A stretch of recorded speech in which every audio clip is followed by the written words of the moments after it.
옛날에 한 무리의 선비들이 배를 타면서 음주를 즐기고 있었습니다.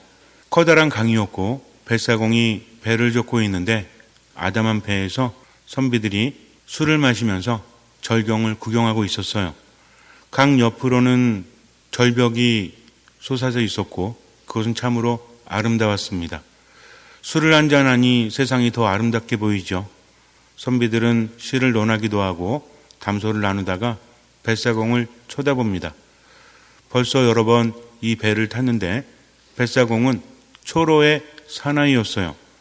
머리는 희끗희끗하고 나이는 좀 들은 것 같습니다. 선비들은 이런 이야기를 합니다. 세상을 살면서 가장 필요한 것이 무엇일까? 사람이 사람답게 살기 위해선 무엇이 필요한가? 그러다가 뱃사공에게 물었어요. 사람에게 필요한 것이 무엇이라고 생각하오? 뱃사공이 대답해요. 글쎄요, 저는 배움이 짧아서 잘 모르겠습니다. 그저 오늘 하루 벌어서 먹고 오늘 하루 사는 것뿐입니다. 그 말을 들은 선비들은 혀를 찹니다. 세상을 살면서 그 나이가 되도록 그 정도 깨달음밖에 없다면 당신은 인생을 제대로 살지 못한 것이요. 한 선비가 뱃사공에게 묻습니다. 사서삼경을 아시오? 알 리가 없죠. 놀리는 것이었습니다. 아니요, 모릅니다. 옆에 있는 선비가 말해요. 예끼 이 사람아, 사서삼경을 말하면 어찌하나? 그래, 천자문을 아는가? 모릅니다. 저는 까막눈입니다. 그랬더니 마지막 선비가 이렇게 말해요.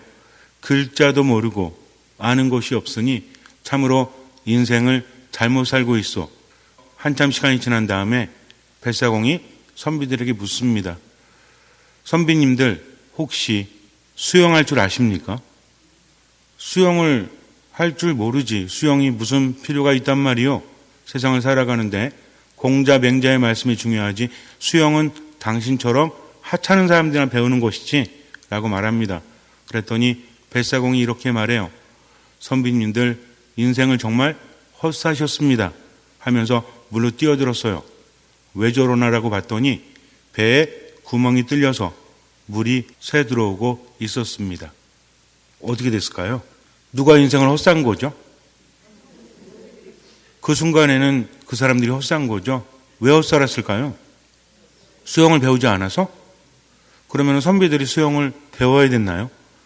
그 사람들은 뱃사공을 그렇게 대하면 안 됐다는 거죠. 만약에 정말 겸손하고 선한 사람들이었다면 어쩌면 뱃사공은 혼자 뛰어들지 않았을지도 몰라요. 어떻게든 배에 구멍을 막아서 그들을 살렸을지도 모르죠. 그런데 어때요? 마음에 들지 않으니까 계속해서 헛살았다고 하니까 열받아가지고 그렇게 한 것은 아닐까라는 생각을 합니다. 어떤 사람이 고기를 팔고 있는데 한 양반이 와서 그래, 오늘 고기 좋은가? 고기 한 근만 주게 라고 말해요. 고기 한 근을 썰어서 줍니다. 그런데 뒤에 있던 사람이 앞으로 나와서 이렇게 말합니다.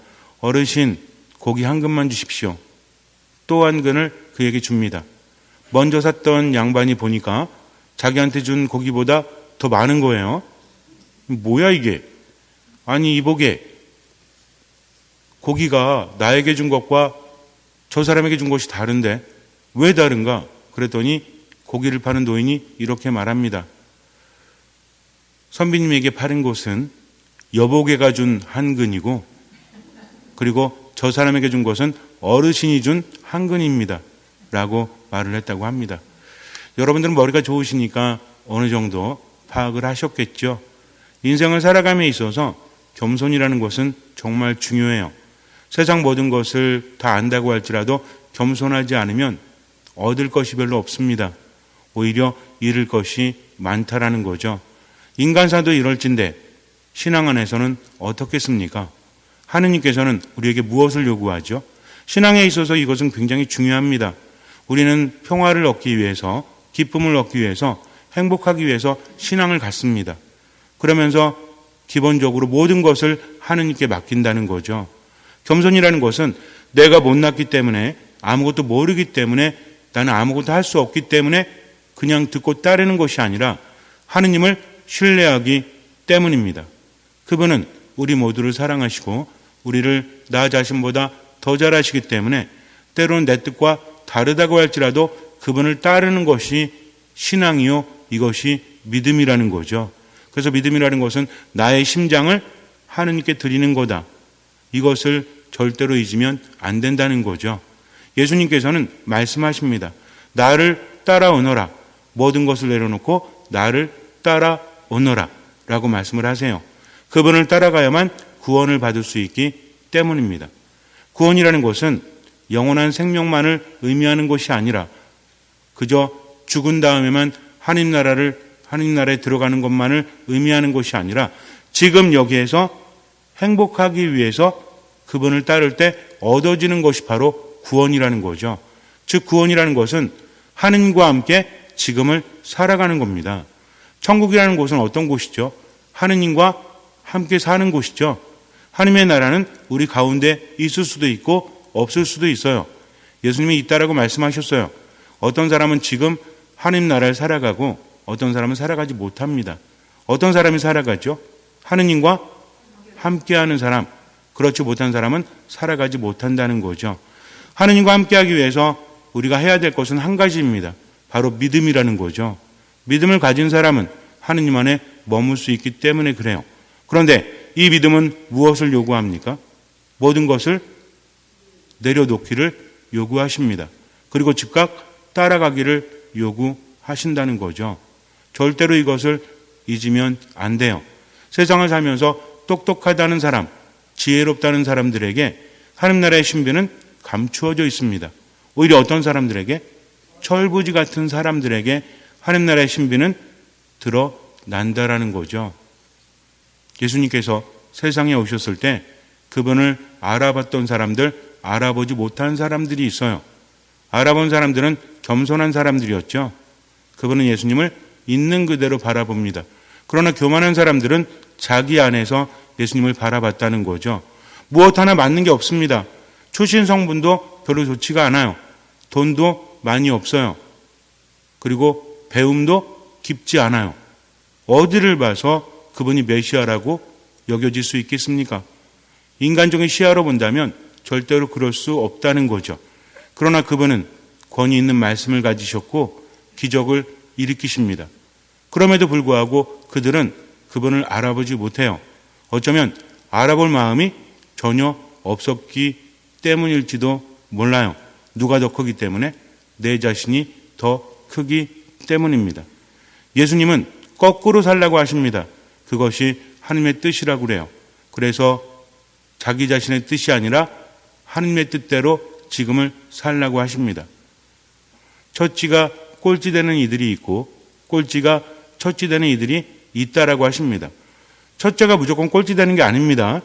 꼴찌가 무조건 첫째가 되는 것이 아니에요. 그런 사람들도 있다라는 거죠. 그러면서 어떤 문으로 들어가라고 하십니까? 좁은 문으로 들어가라고 하십니다. 왜 좁은 문으로 들어가야 되죠? 어려우니까? 힘드니까? 아닙니다. 그리로 들어가야만 구원에 이룰 수 있기 때문인 거죠. 이것을 망각하면 안 돼요. 우리가 인생을 살면서 어렵게 살라는 말이 아닙니다. 힘들게 살라는 말이 아니에요. 어떤 길로 가라? 좁은 길로, 좁은 문으로 가라는 거죠. 좁은 문으로 간다는 것은 어떤 의미죠?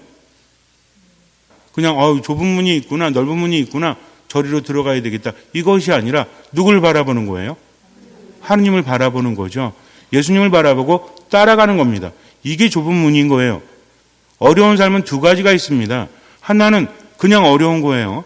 하나는 구원에 이르기 위해서 내가 주님을 따라가는 어려운 문이라는 거죠. 이 중에서 우리가 가야 될 것은 어떤 문입니까? 주님을 따르기 위한 문이라는 거죠. 성격이 못돼가지고 또는 어리석어가지고 잘못된 선택을 해가지고 힘들어지는 게 좁은 문이 아닙니다. 좁은 문은 예수님을 바라보고 그분을 따라가는 문이라는 거죠.